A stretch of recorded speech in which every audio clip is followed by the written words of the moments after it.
Baik, Assalamualaikum warahmatullahi wabarakatuh. Halo semuanya, perkenalkan saya juga Alfiansa dengan NPM F0H022003. Dalam video ini saya akan menjelaskan atau mempresentasikan hasil belajar selama 1 semester pada mata kuliah Bahasa Indonesia dengan dosen pengampu adalah Bapak Nurmanza. Nah, di sini saya akan menjelaskan yang pertama adalah tentang hakikat Bahasa Indonesia, kedudukan, fungsi, serta sejarah Bahasa Indonesia. Baik, langsung saja teman-teman semuanya. Di sini saya akan menjelaskan yang pertama adalah tentang hakikat bahasa Indonesia. Jadi, bahasa Indonesia adalah bahasa resmi nasional yang sudah digunakan oleh seluruh masyarakat Indonesia. Nah, bahasa Indonesia sendiri diresmikan pada setelah adanya proklamasi, yaitu diresmikan pada tanggal 18 Agustus tahun 1945. Bahasa Indonesia sendiri adalah sebagai salah satu varietas bahasa Melayu. Nah, bahasa Indonesia sendiri digunakan sebagai bahasa komunikasi kedua atau yang disebut dengan lingua franca. Nah, artinya sebagian besar warga negara Indonesia itu menggunakan bahasa daerah, yaitu salah satu dari 748 bahasa daerah sebagai bahasa ibu. Adapun kedudukan dan juga fungsi bahasa Indonesia, yang pertama yaitu sebagai bahasa nasional, di mana sebagai bahasa Indonesia, sebagai bahasa nasional, bahasa Indonesia memiliki kedudukan ataupun fungsi, yaitu pertama adalah sebagai lambang kebanggaan kebangsaan, dan juga yang kedua adalah lambang identitas nasional, yang ketiga adalah alat penghubung antara warga, daerah, dan juga budaya, serta yang terakhir adalah sebagai alat pengembangan kebudayaan, ilmu pengetahuan, dan juga teknologi. Selain itu, kedudukan bahasa Indonesia adalah sebagai bahasa negara, di mana sebagai bahasa negara, bahasa Indonesia dijadikan sebagai bahasa resmi kenegaraan Indonesia, kemudian sebagai bahasa pengantar dalam dunia pendidikan, kemudian sebagai alat penghubung pada tingkat nasional, serta sebagai alat pengembangan kebudayaan, pengetahuan, dan juga teknologi. Adapun sejarah perkembangan bahasa Indonesia, bahasa Indonesia sendiri dimulai penggunaannya sejak pada masa kerajaan Sriwijaya pada abad ke-7 Masehi. Hal ini dibuktikan dengan adanya prasasti yang bertuliskan pranagari dan juga berbahasa Melayu kuno. Nah, prasasti tersebut ditemukan di beberapa wilayah seperti Palembang, Bangka Barat, dan juga Jambi. Pada tahun 1901, ejaan bahasa Melayu mengalami penyempurnaan melalui peraturan ejaan bahasa Melayu atau ejaan Van Ophuijsen yang disusun oleh C.H.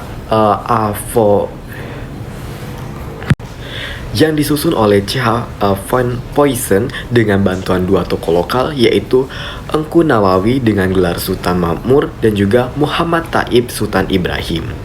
Ciri khas pada ejaan tersebut adalah termasuk penggunaan huruf J yaitu dibaca dengan huruf Y, OE yang dibaca dengan huruf O, kemudian adalah tanda diakritik seperti koma, ain, dan juga trema. Pada tanggal 28 Oktober tahun 1928, dalam Kongres Pemuda II di Jakarta, para pemuda Indonesia mengikrarkan Sumpah Pemuda yang salah satu butirnya adalah menjunjung tinggi bahasa Indonesia sebagai bahasa persatuan bangsa. Sumpah Pemuda inilah yang menjadi tonggak penting dalam perkembangan bahasa Indonesia sebagai identitas nasional. Kemudian pada tahun 1938, Kongres Bahasa Indonesia pertama di Solo juga merekomendasikan agar ejaan Indonesia, yaitu ejaan Indonesia disempurnakan, menandai langkah penting yang menjadi perkembangan bahasa Indonesia menuju sebagai bahasa nasional dan bahasa negara. Hingga saat ini, bahasa Indonesia telah mengalami beberapa aturan ataupun keterbaruan hingga dapat memiliki bahasa Indonesia yang baku dan juga sempurna.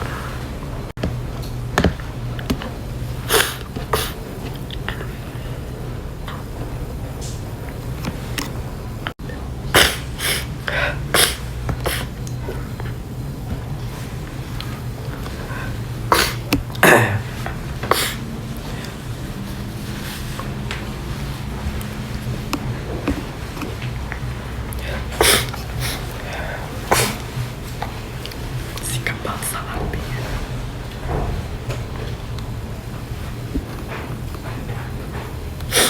Kemudian adalah sikap bahasa. Sikap berbahasa adalah pandangan seseorang terhadap suatu bahasa bebas sendiri.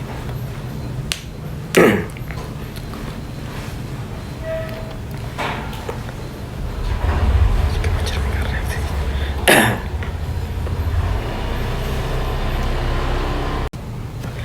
Selanjutnya yaitu adalah tentang sikap berbahasa. Jadi, sikap bahasa adalah suatu perasaan ataupun pandangan seseorang terhadap suatu bahasa, baik bahasa sendiri maupun bahasa orang lain. Sikap ini dapat berwujud dalam bentuk kebanggaan, ejekan, penolakan, atau bahkan dan juga penerimaan terhadap suatu bahasa tertentu. Sikap bahasa mencerminkan reaksi kejiwaan seseorang terhadap bahasa dan juga dapat berdampak pada bagaimana bahasa tersebut dipelihara dan juga digunakan dalam masyarakat luas. Adapun ciri-ciri sikap bahasa menurut Garvin dan juga Mathiot tahun 1968. Yang pertama adalah kesetiaan bahasa, yaitu mendorong masyarakat untuk mempertahankan bahasanya dan juga melawan pengaruh bahasa lain. Kemudian yang kedua adalah kebanggaan menggunakan bahasa, yaitu mengembangkan bahasa sebagai lambang identitas dan juga kesatuan di suatu daerah tersebut. Dan juga yang ketiga adalah kesadaran norma bahasa, di mana menggunakan bahasa dengan cermat dan juga santun. Adapun komponen dalam sikap berbahasa menurut Lambert tahun 1967 yaitu adalah yang pertama adalah komponen kognitif, di mana komponen kognitif ini terdiri atas pengetahuan dan juga gagasan yang digunakan dalam proses berpikir. Dan komponen kedua adalah komponen afektif, di mana komponen afektif ini meliputi penilaian positif ataupun negatif terhadap bahasa dan juga keadaan tertentu. Yang ketiga adalah komponen konatif, di mana komponen konatif adalah perilaku atau tindakan sebagai reaksi terhadap keadaan bahasa. Ada beberapa jenis sikap bahasa menurut Anderson dalam Caird tahun 2010, di mana yang pertama adalah sikap kebahasaan, di mana sikap kebahasaan ini seperti penggunaan EYD, kata baku, dan juga kalimat efektif.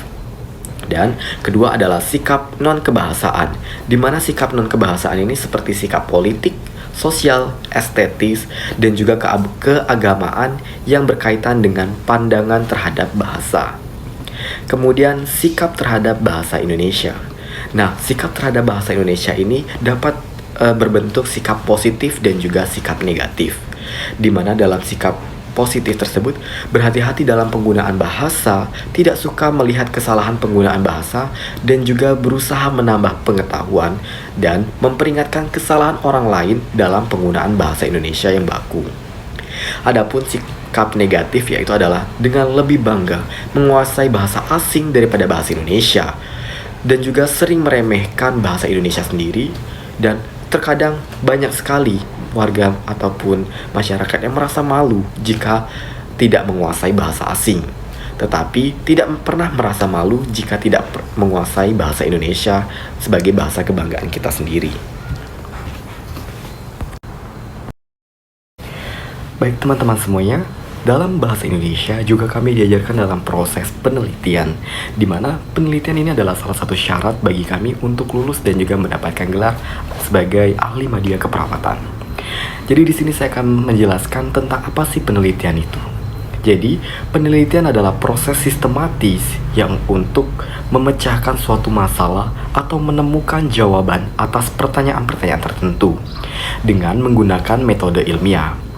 Jadi dalam penelitian sendiri ada beberapa karakteristik penelitian. Yang pertama adalah rasional, di mana rasional ini mengartikan bahwasanya sebuah penelitian harus logis dan juga masuk akal.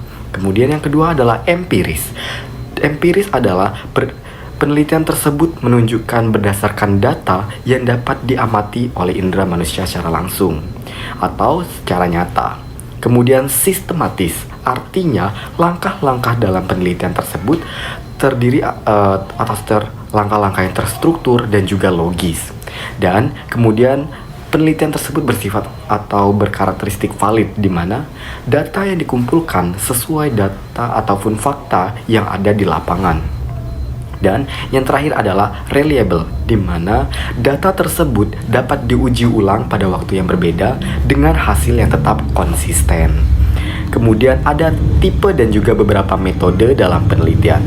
Nah, penelitian sendiri memiliki beberapa macam model ataupun metode, di mana yang pertama adalah penelitian kuantitatif. Nah, dalam penelitian kuantitatif sendiri, adapun menggunakan pendekatan deduktif yang berfokus pada pengukuran variabel dan analisis statistik. Adalah contoh dari penelitian kuantitatif, yaitu dengan eksperimen, survei, ataupun korelasi. Kemudian yang kedua adalah penelitian kualitatif. Nah, dalam penelitian kualitatif ini melakukan pendekatan secara induktif yang mengeksplorasi fenomena berdasarkan pengalaman, makna, dan juga konteks. Adapun contoh dari penelitian kualitatif ini adalah etnografi, studi kasus, dan juga fenomenologi. Nah, adapun jenis penelitian yang ketiga adalah penelitian campuran atau mixed methods, di mana penelitian campuran ini merupakan kombinasi pendekatan kuantitatif dan juga kualitatif untuk mendapatkan pemahaman yang lebih komprehensif. Nah, dalam penelitian sendiri itu, teman-teman, ada sistematika dalam menyusun proposal penelitian. Adapun sistematika proposal penelitian disesuaikan dengan jenis penelitian yang kita gunakan, seperti penelitian kualitatif dan juga kuantitatif. Nah, untuk penelitian kuantitatif sendiri itu berisikan di mana pada bab 1 itu terdiri atas pendahuluan, yang bab 1 ini terdiri atas latar belakang. Nah, pada bagian latar belakang sendiri itu menjelaskan masalah dan juga potensi penelitian serta alasan pentingnya dilakukan penelitian tersebut. Nah, selain latar belakang, dalam penelitian kuantitatif tersebut juga bab 1 berisikan ruang lingkup penelitian, di mana ruang lingkup ini berisi batasan masalah yang akan diteliti oleh peneliti.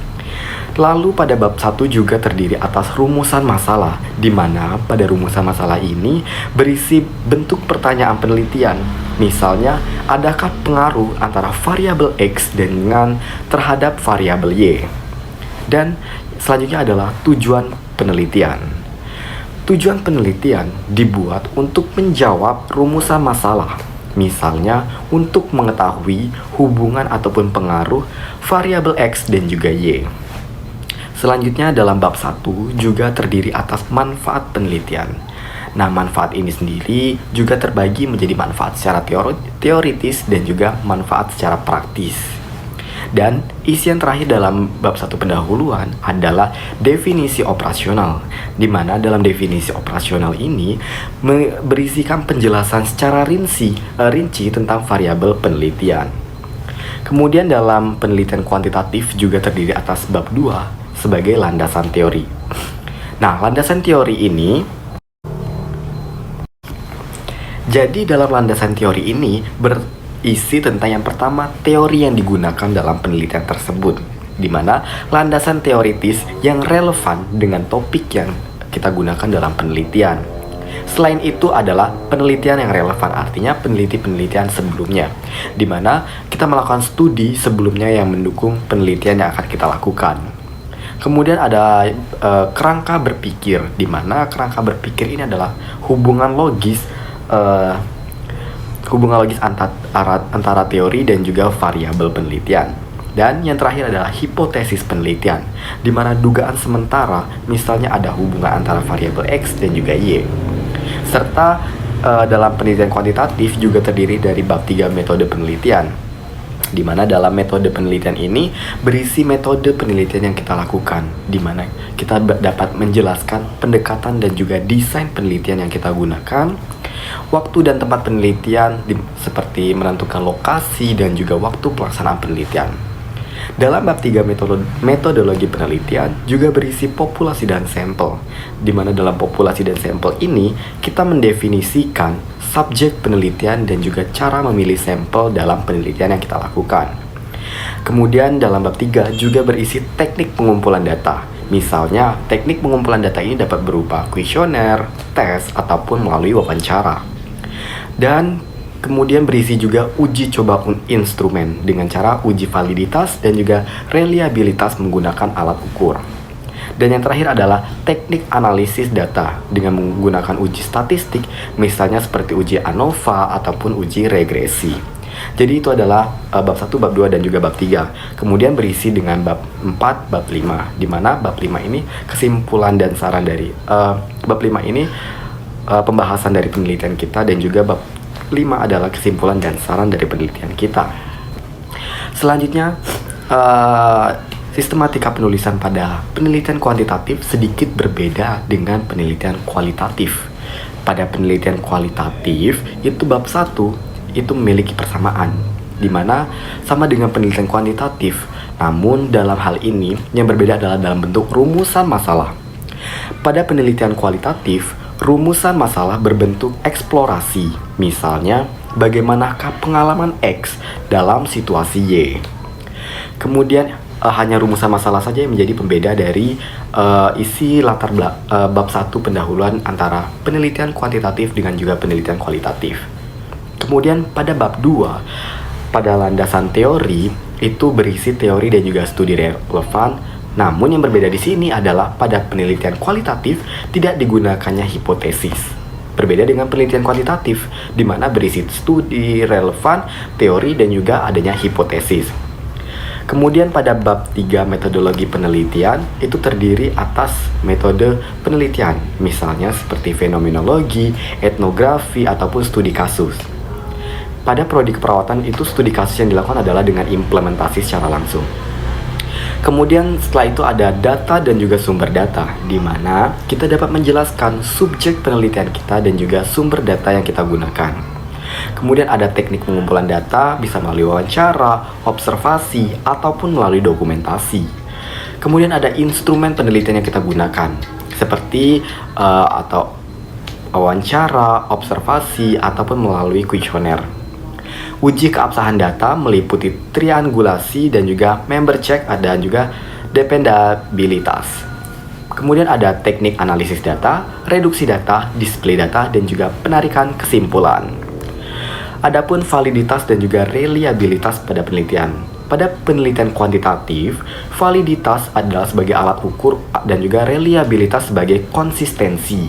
Sedangkan pada penelitian kualitatif, kredibilitas itu sebagai kepercayaan, transferabilitas adalah sebagai penerapan, dependabilitas adalah sebagai konsistensi, dan juga konformabilitas sebagai objektivitas. Nah, jadi itu adalah sebagai bentuk penelitian. Jadi dalam penelitian sendiri terbagi dalam beberapa hal. Ada penelitian kualitatif dan juga penelitian kuantitatif, seperti yang sudah saya jelaskan sebelumnya. Baik teman-teman, mungkin sampai di sini video penjelasan dari saya. Atas waktu dan perhatian dari teman-teman semua, saya ucapkan terima kasih. Mohon maaf apabila banyak kekurangan dari saya dan juga salah kata. Saya akhiri. Assalamualaikum warahmatullahi wabarakatuh. Sampai jumpa semuanya.